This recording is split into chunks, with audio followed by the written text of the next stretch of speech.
जय हिंद साथियों, good morning. एक बार फिर से आप सभी का हार्दिक स्वागत और हार्दिक अभिनंदन है। Target GS with Rajat Uttar Pradesh police भर्ती परीक्षा 2024 मॉडल पेपर 7 एक कदम सफलता की ओर। जी हाँ, यह जो है इस सेशन की एक टैगलाइन है और एक ऐसी लाइन जिससे कि आप हमेशा मोटिवेट होते हैं, आपको लक्ष्य निश्चित होता है और अपने लक्ष्य के प्रति जो है 100% समर्पण के साथ आप काम करते हैं, है ना।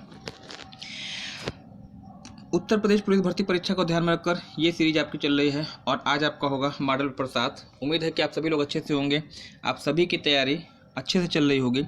आप लोगों ने जो प्रेम दिया है, स्नेह दिया है इस सेशन के लिए, उसके लिए मैं हार्दिक आभारी हूँ आप सभी लोग का। चैनल पे पहली बार आए हैं, चैनल को सब्सक्राइब कर दीजिएगा, बेल आइकन को प्रेस कर दीजिए, क्योंकि ऐसे ही प्रतियोगी परीक्षाओं की दृष्टि से महत्वपूर्ण कंटेंट मैं आपको प्रोवाइड करता रहता हूँ। आइए शुभारंभ करते हैं आज के इस सेशन का। आगे बढ़ने से पहले आप एक कापी और पेन लेके अपने साथ बैठिएगा, है ना।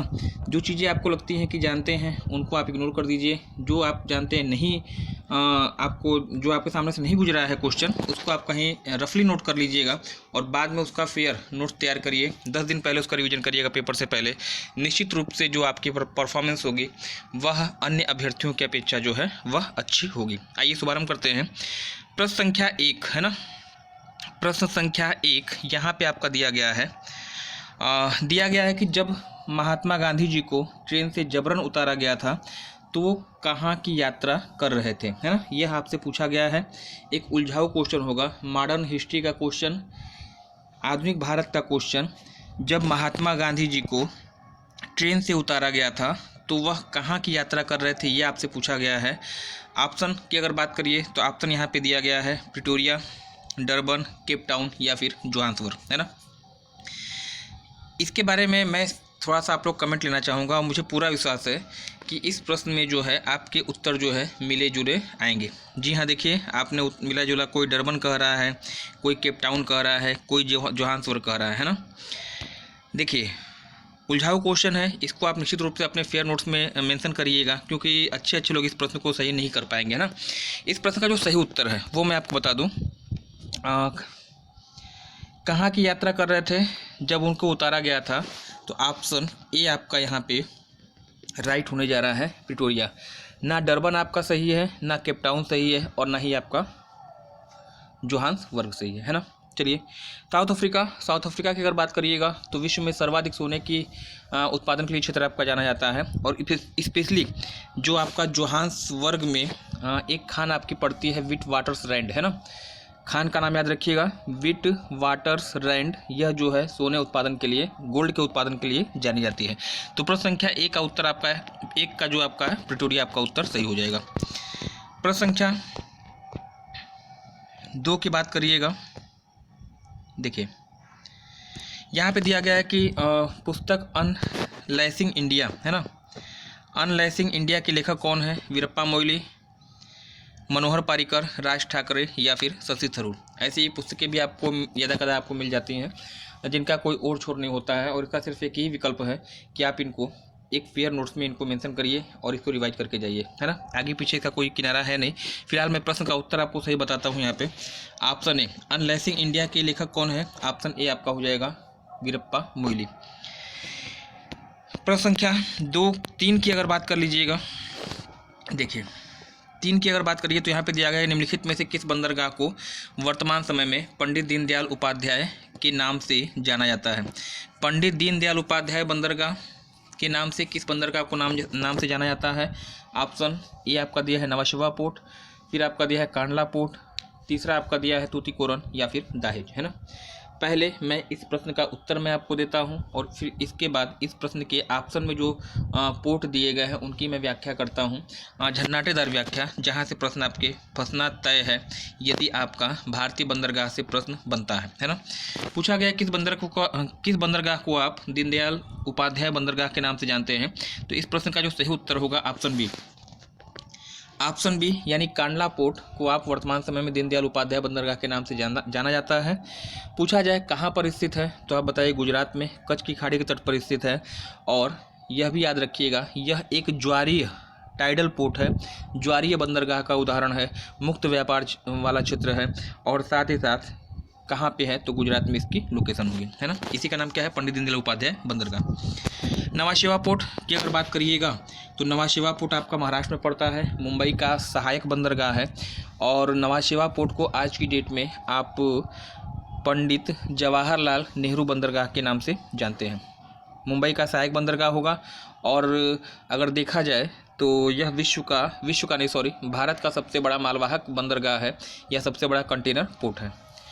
तूतीकोरन बंदरगाह की अगर बात करिएगा तो ये आपका पड़ता है तमिलनाडु में, पूर्वी तट पर स्थित है, बंगाल की खाड़ी के तट पर स्थित है। और इस बंदरगाह को भारत का मत्स्य बंदरगाह कहा जाता है, फिश पोर्ट कहा जाता है, कारण यहाँ से सबसे अधिक मछलियों का एक्सपोर्ट किया जाता है विदेशों में, है ना। दहेज बंदरगाह पश्चिमी तट पर स्थित बंदरगाह है और गुजरात राज्य के अधीन है। सबसे अधिक केमिकल का एक्सपोर्ट होने के कारण, निर्यात होने के कारण इस बंदरगाह को आप भारत का केमिकल पोर्ट ऑफ इंडिया यानी भारत का रसायन बंदरगाह भी कहते हैं, है ना। तो प्रश्न देखिए, एक प्रश्न से आपके कई प्रश्न यहाँ पे तैयार हो जाते हैं। दीनदयाल उपाध्याय बंदरगाह के बारे में आपसे पूछा गया था, आप बता दीजिएगा कांडला पोर्ट।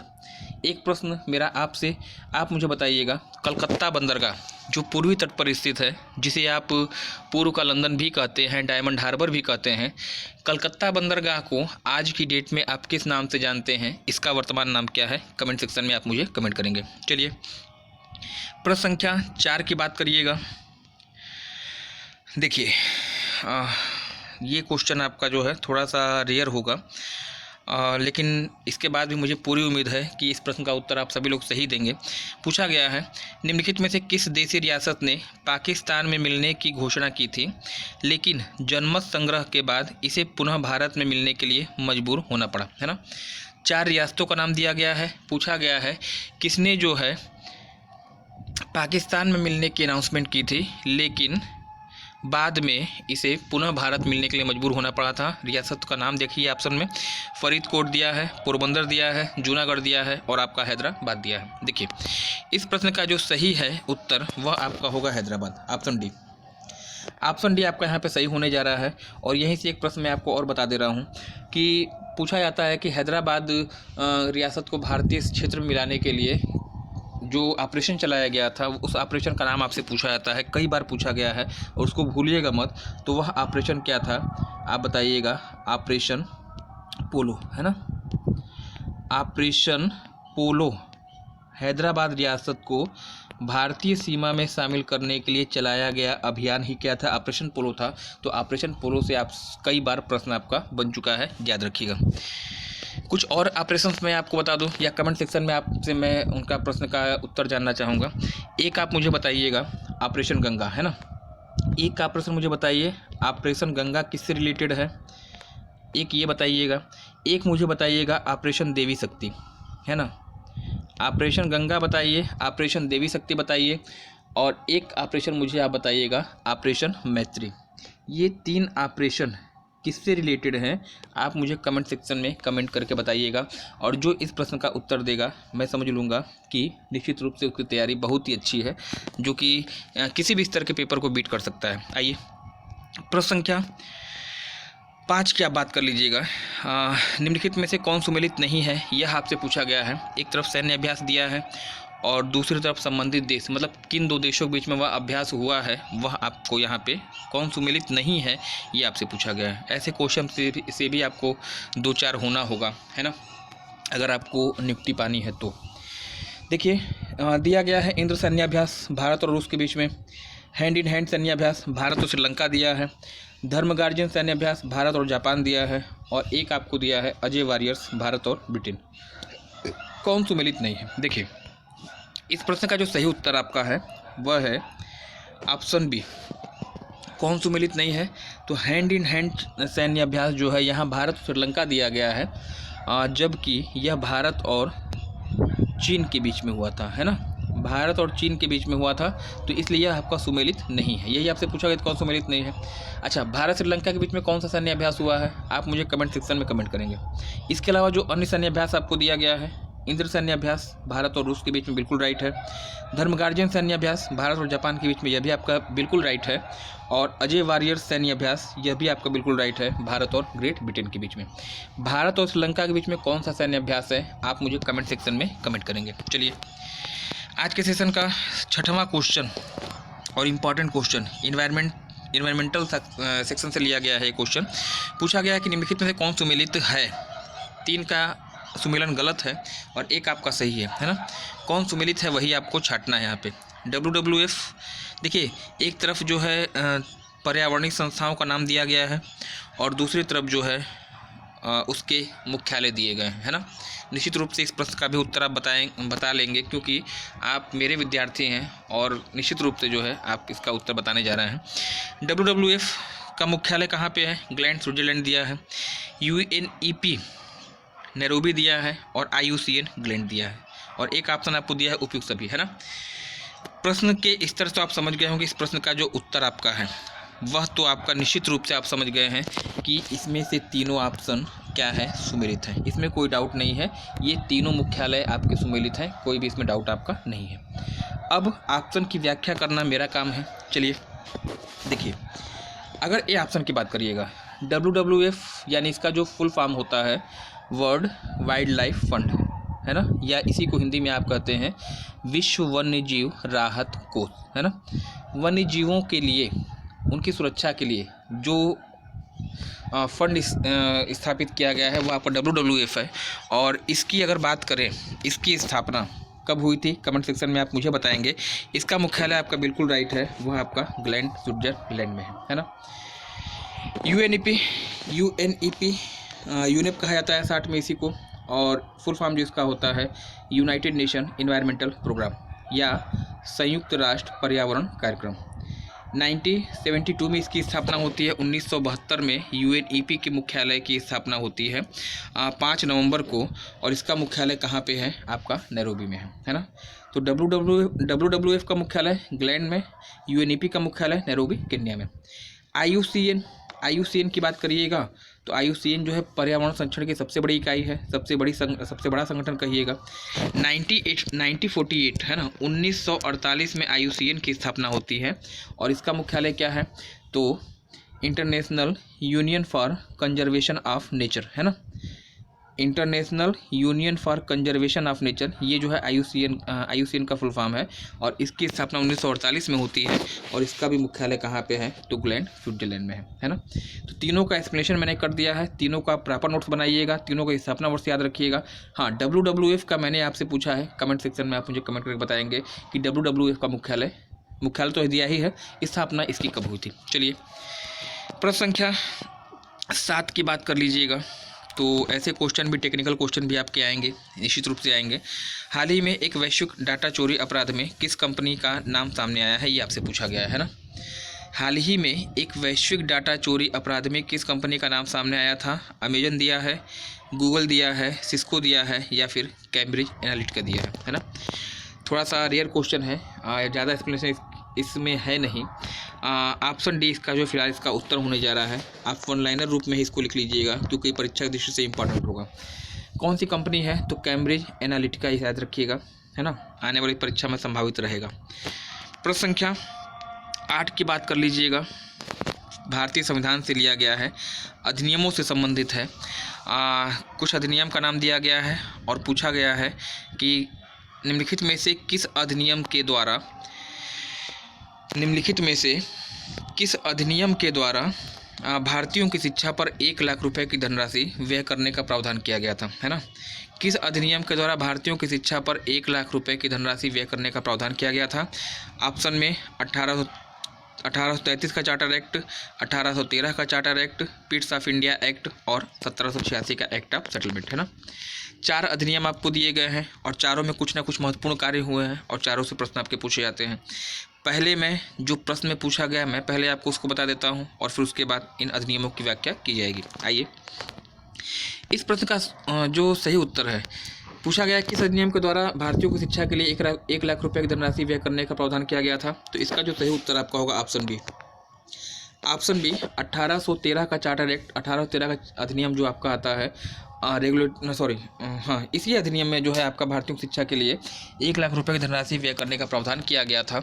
और साथ ही साथ याद रखिएगा, चाय और चीनी के अलावा सभी व्यापार पर से ईस्ट इंडिया कंपनी के जो नियंत्रण था उसको हटा लिया गया था, है ना।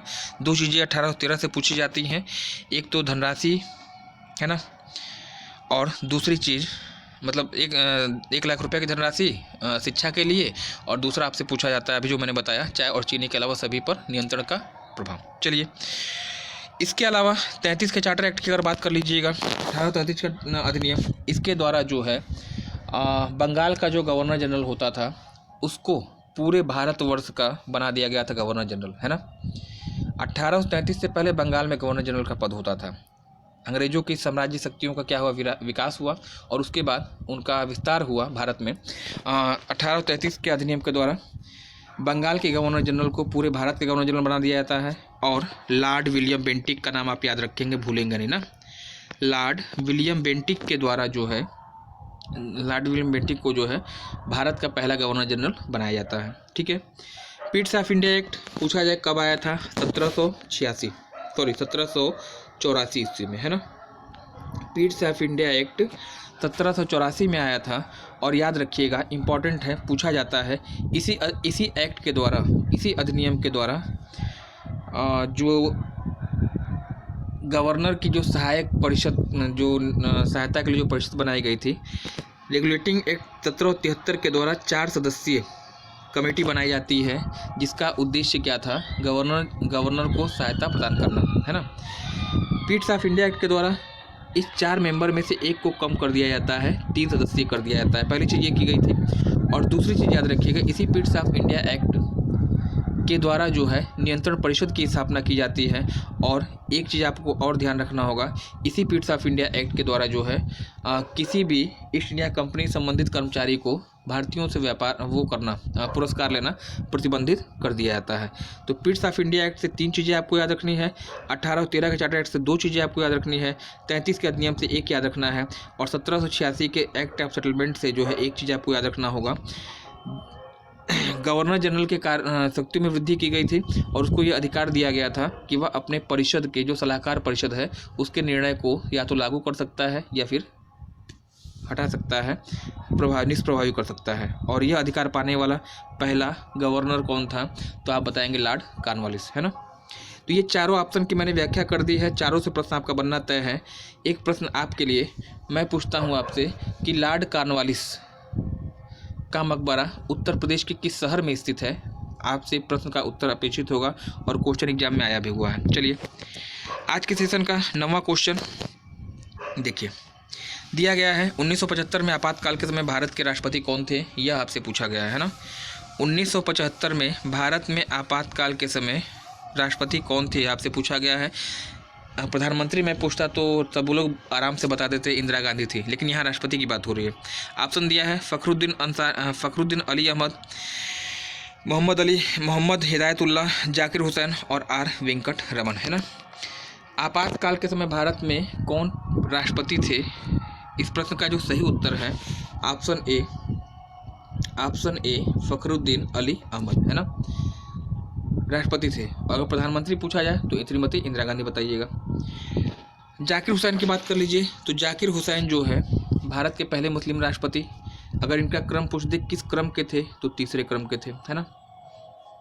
मोहम्मद हिदायतुल्लाह एकमात्र ऐसे राष्ट्रपति जो राष्ट्रपति का पद ग्रहण करते समय भारत के चीफ जस्टिस से भारत के मुख्य न्यायाधीश थे। तो बहुत ही इंपॉर्टेंट ये भी होगा आपके लिए। चलिए, अब आते हैं नेक्स्ट क्वेश्चन पे।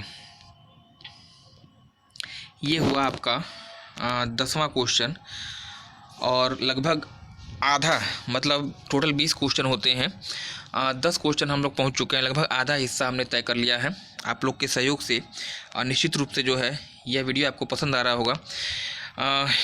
आप लोगों से एक विनम्र निवेदन है, विनम्र अनुरोध है कि इस वीडियो को आप इस हद तक शेयर करिए कि यह वीडियो वहाँ तक पहुँच सके जिसे वास्तव में इस वीडियो की आवश्यकता है, जो तन मन धन से लगा हुआ है। तन और मन से लगा धन तो आप लोग को होता नहीं है इस समय, क्यों, है ना कि नहीं। एक बेरोजगार व्यक्ति के पास जो कंपटीशन तैयारी में लगा हुआ उसके पास धन की कमी होती है। तो जो अभ्यर्थी तन और मन से लगे हुए हैं उनके पास यह वीडियो पहुंचना चाहिए और इसकी जिम्मेदारी आप लोग के पास है ना। 10वां क्वेश्चन को देखते हैं। अगस्त 2018 के अनुसार भारत के राष्ट्रीय मानवाधिकार आयोग के वर्तमान अध्यक्ष कौन है? 2018 की बात कर रहा है, 4 साल पहले, 5 साल पहले। समस्या है ना, समस्या बहुत भयंकर है। कम से कम आपको 5 साल का करंट अफेयर्स तैयार करके रखना होगा क्योंकि एग्जाम में आ सकता है ना। राष्ट्रीय मानवाधिकार आयोग के अध्यक्ष आपसे पूछा गया है। राष्ट्रीय मानवाधिकार आयोग के वर्तमान अध्यक्ष कौन 2018 के अनुसार पूछ रहा है। न्यायमूर्ति एच एल दत्तू दिया है, न्यायमूर्ति के जी बालाकृष्णन दिया है, न्यायमूर्ति पिनाकी चंद्र घोष दिया है और न्यायमूर्ति डी मुरुगेसन दिया है ना। तो इस प्रश्न का जो सही उत्तर होगा, बहुत ज़्यादा एक्सप्लेनेशन तो है नहीं, सिंपल सा वन लाइनर आप लिख लीजिएगा। Option A H L Dattu है ना। एच एल दत्तू जो है तत्कालीन मानवाधिकार आयोग के अध्यक्ष थे 2018 में। मेरा प्रश्न आपसे, आज की डेट में यानी वर्ष 2024 में राष्ट्रीय मानवाधिकार आयोग के अध्यक्ष कौन है? आप मुझे कमेंट सेक्शन में कमेंट करके बताएंगे, है ना। नेक्स्ट प्रश्न संख्या 11 की बात कर लीजिएगा। देखिए, केंद्रीय जीएसटी कानून को भारत के राष्ट्रपति ने कब सहमति प्रदान की थी? अजीबोगरीब क्वेश्चन है, याद रखिएगा ये भी, है ना। जीएसटी महत्वपूर्ण टॉपिक है परीक्षा के लिए। राष्ट्रपति जी ने कब केंद्रीय जीएसटी कानून को अपनी सहमति दी थी? डेट आपको बतानी है। ऑप्शन है आपका 12 अप्रैल 2017, 15 अप्रैल सन 2017, 22 अप्रैल सन 2017 और 18 अप्रैल सन 2017 आपका है ना। इस प्रश्न का जो सही उत्तर है वह आपका हो जाएगा ऑप्शन ए, यहाँ पर 12 अप्रैल सन 2017 में। चलिए नेक्स्ट प्रश्न संख्या 12 की बात कर लीजिएगा। भारतीय इतिहास का क्वेश्चन, धार्मिक आंदोलन का क्वेश्चन, निश्चित रूप से आपका प्रश्न यहाँ से बनने वाला है। बौद्ध धर्म, जैन धर्म, बढ़िया से पढ़ के जाइएगा, एग्जाम में क्वेश्चन आपका यहाँ से आएगा। क्या दिया है? कौन सुमेलित नहीं है? एक तरफ बौद्ध संगीति का नाम दिया है, कौन सुमेलित नहीं है ये आपसे पूछा गया है ना। एक तरफ बहुत संगीति का क्रम दिया गया है और दूसरी तरफ इसका स्थान दिया गया है और इसको भी आप आराम से बताएंगे, कोई दिक्कत मुझे लगता है होनी नहीं चाहिए क्योंकि खूब बढ़िया से आपको ये सब चीज़ें इतिहास में पढ़ाई गई है ना। प्रथम बौद्ध संगीति का आयोजन कहाँ पे है? राजगृह दिया गया है। द्वितीय बौद्ध संगीति पाटलिपुत्र में। तृतीय बौद्ध संगीति कश्मीर में, चौथी बौद्ध संगीति आपका कश्मीर में और उपयुक्त सभी सुमेलित है। पहली, दूसरी और चौथी की बात हो रही है और जब यहाँ पे उपयुक्त सभी का जब ऑप्शन आ गया है तो ज़्यादा दिमाग लगाइए मत, सिंपल सा ऑप्शन डी आप लगा दीजिएगा। यहाँ पे चारों ही चीज़ें, मतलब चौथा ऑप्शन यहाँ पे सही होगा, सभी ऊपर सुमेलित है ना। अब आइए प्रश्न की व्याख्या, इस ऑप्शन की व्याख्या। बौद्ध संगीति के अंतर्गत, बौद्ध धर्म के अंतर्गत 4 संगीतियों का उल्लेख मिलता है। 4 मुख्य संगीति आपकी है, पहली, दूसरी, तीसरी और चौथी, है ना। पहली बात, बौद्ध संगीति कहाँ पे होती है? राजगृह सप्तपर्णी गुफा में होती है, बिल्कुल सही है। अध्यक्ष इसके कौन थे? तो महाकश्यप थे। और किसके शासनकाल में होती है? तो आप बताएंगे अजातशत्रु, है ना। पहला क्लियर, यही आपसे पूछेगा, या तो कहाँ पे हुई थी ये पूछा जाए, किसके शासनकाल में हुई थी, या फिर उसके अध्यक्ष कौन थे। इसके अलावा तीसरी चीज़ कुछ भी नहीं पूछेगा, है ना। तो पहली बौद्ध संगीति आपकी होती है राजगृह में, अजातशत्रु के शासनकाल में, और अध्यक्ष कौन थे? महाकश्यप। द्वितीय बौद्ध संगीति जो आपकी होती है वह, एक मिनट, कुछ गड़बड़ हो गया है। हाँ, द्वितीय के लिए यहाँ पाटलिपुत्र दिया है जो कि गलत है, मैं थोड़ा सा गड़बड़ हो गया, एक बार देखिए, एक बार फिर से मैं इसको रिवाइज कर देता हूँ। पूछा गया है निम्नलिखित में से कौन सुमेलित नहीं है, ये आपसे पूछा गया है।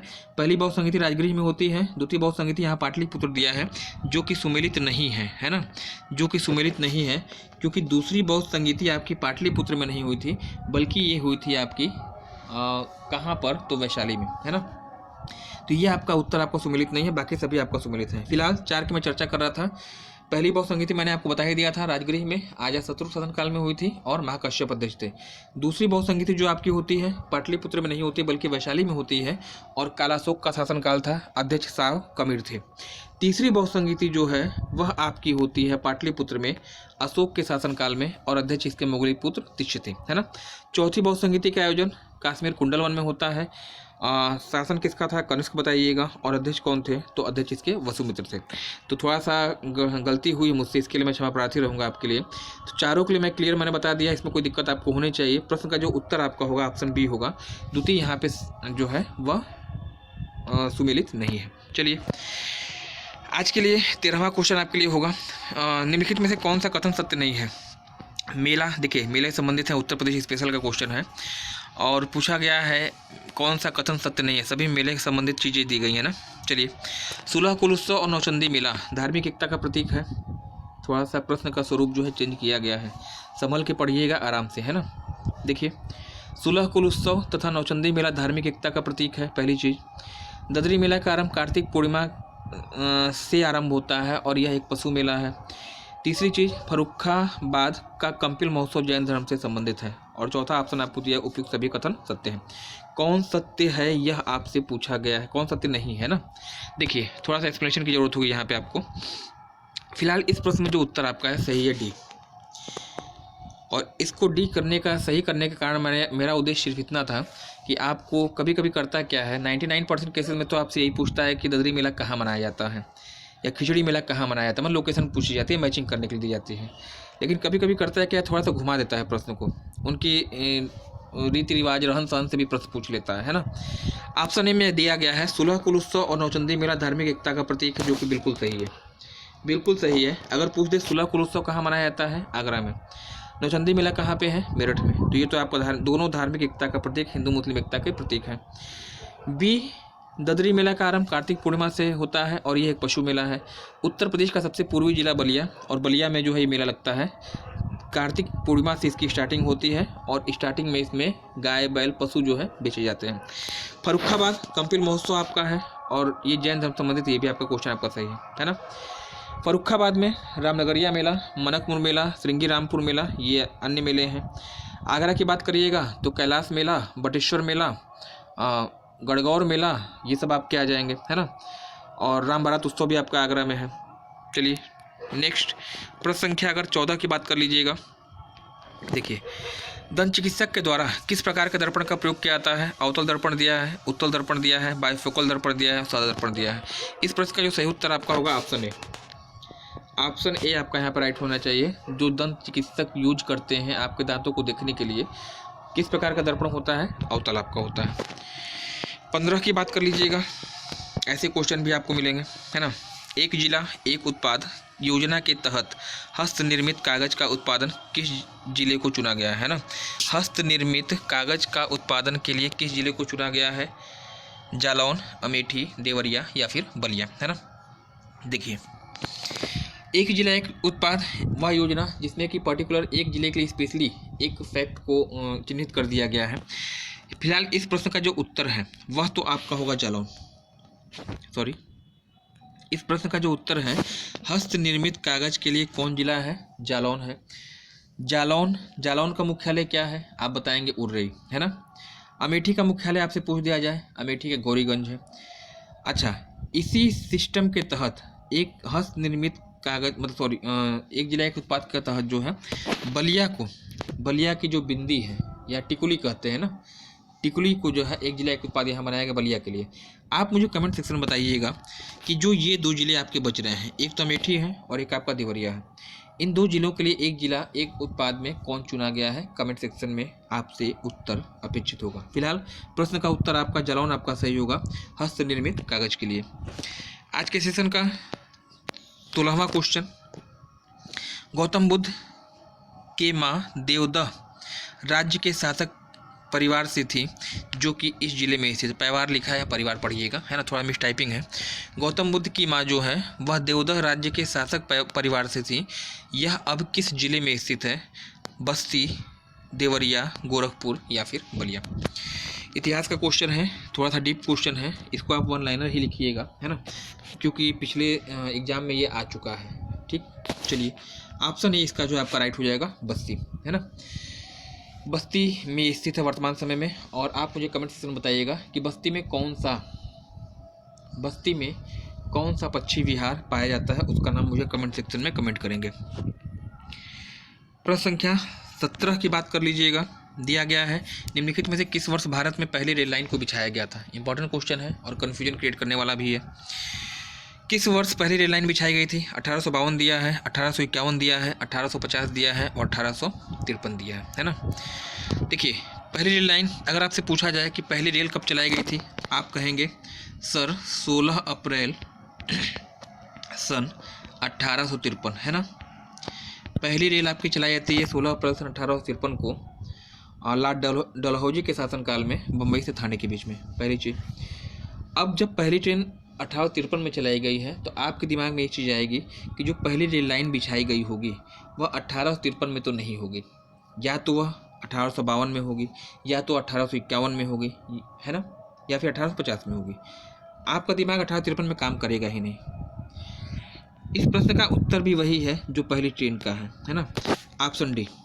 यानी 1853 में ही जो है पहली ट्रेन भी चलाई जाती है अप्रैल में, और फरवरी सन 1853 में ही आपकी पहली रेल लाइन भी बिछाई जाती है। तो इस प्रश्न का दोनों उत्तर आपका यह है, थोड़ा दिमाग कम चलाइएगा, ऑप्शन डी दोनों के लिए, है ना। आज के सेशन का 18वां क्वेश्चन, सुहागी बरवा वन्यजीव विहार क्षेत्र, यूपी स्पेशल आज ज़्यादा क्वेश्चन रहा है, आप लोग की स्पेशली मांग चल रही थी यूपी के लिए, तो उसको ध्यान में रखकर। सुहागी बरवा वन्यजीव विहार क्षेत्र निम्नलिखित में से किस जिले में स्थित है, ये आपसे पूछा गया है, और ऑप्शन आपका दिया है गोरखपुर, महोबा,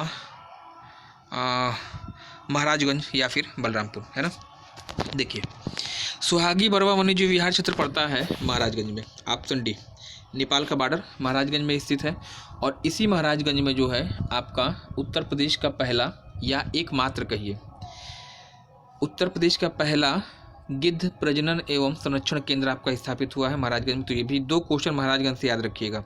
एक तो जो पक्षी विहार आपसे पूछा गया इसका नाम क्या है, हाँ सुहागी बरवा महाराजगंज उत्तर होगा, और एक याद रखिएगा यहीं पे जो है आपका पहला गिद्ध प्रजनन एवं संरक्षण केंद्र स्थापित हुआ था।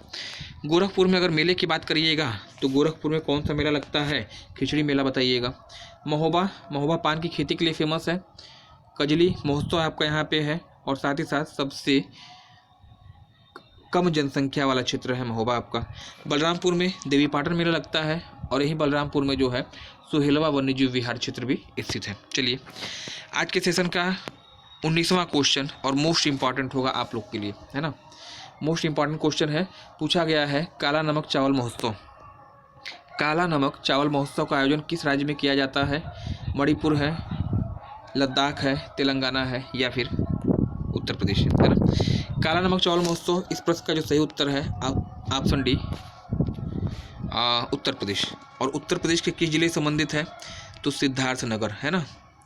सिद्धार्थनगर में जो है आपकी एक प्रजाति ही पाई जाती है चावल की, जो आपकी काला नमक है, और काला नमक को जीआई टैग भी दिया गया है, ये भी मैं आपकी जानकारी के लिए बता दूं, है ना। तो इसका उत्तर आपका डी हो जाएगा। मणिपुर की बात करिएगा तो मणिपुर में जो है आपका चाखाओ नामक चावल की प्रजाति पाई जाती है। चलिए, एक प्रश्न मैं आपसे पूछता हूँ यहाँ पे, एक बहुत ही फेमस घाटी है, पूछी जाती है अक्सर एग्जाम में, पेपर चालू करेंगे आपको मिलती भी होगी, पुग्गा घाटी, है ना, पुग्गा, सॉरी, देखिए पुग्गा घाटी, ये जो है भूतापी ऊर्जा के लिए फेमस है, और यह घाटी भारत के किस राज्य या किस केंद्र शासित प्रदेश में स्थित है, आप मुझे कमेंट सेक्शन में करके बताएंगे। पुग्गा घाटी और मणिकरण, दो घाटियाँ आपकी बहुत ही फेमस है, अक्सर एग्जाम में पूछी जाती है, और यह दोनों घाटियाँ जो हैं आपकी भूतापी ऊर्जा के लिए जानी जाती है। हाँ, आज के सेशन का अंतिम क्वेश्चन, चलिए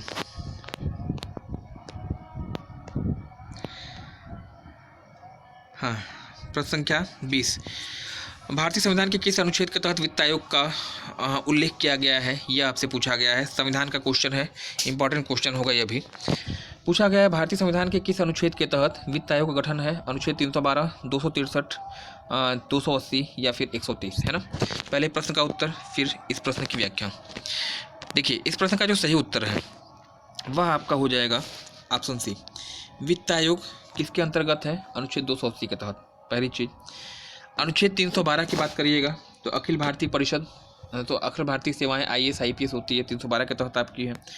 263 की बात करिए, इंटर स्टेट काउंसिल है, यानी अंतर्राज्यीय परिषद आपकी 263 में है। 123 राष्ट्रपति का जो क्या कहते हैं, राष्ट्रपति संबंधी एक अनुच्छेद आपका है। महाभियोग तो आपका 61 में है। एक थोड़ा कमेंट करिए, थोड़ा सा मेरे दिमाग से उतर रहा है, अनुच्छेद 123 में क्या है, कमेंट सेक्शन में आप कमेंट करिएगा ना। तो ये तो रहा आपका आज का सेशन, उम्मीद है कि आपको पसंद आया होगा। इतनी मेहनत आप लोग के लिए हो रही है, अगर भाई का प्रयास आपको पसंद आता है तो कृपया करके इस वीडियो को लाइक कर दीजिएगा, और इस वीडियो को अधिक से अधिक शेयर करिए, ताकि यह वीडियो वहाँ तक पहुँच सके जिसे वास्तव में इसकी ज़रूरत है। धन्यवाद, थैंक्स फॉर ज्वाइनिंग मी। अगले दिन पुनः इसी जोश के साथ, इसी उत्साह के साथ मैं आपके सामने सुबह 6 बजे उपस्थित रहूँगा एक नए बेहतरीन प्रैक्टिस सेट के साथ। धन्यवाद, have a nice day, thanks for joining me.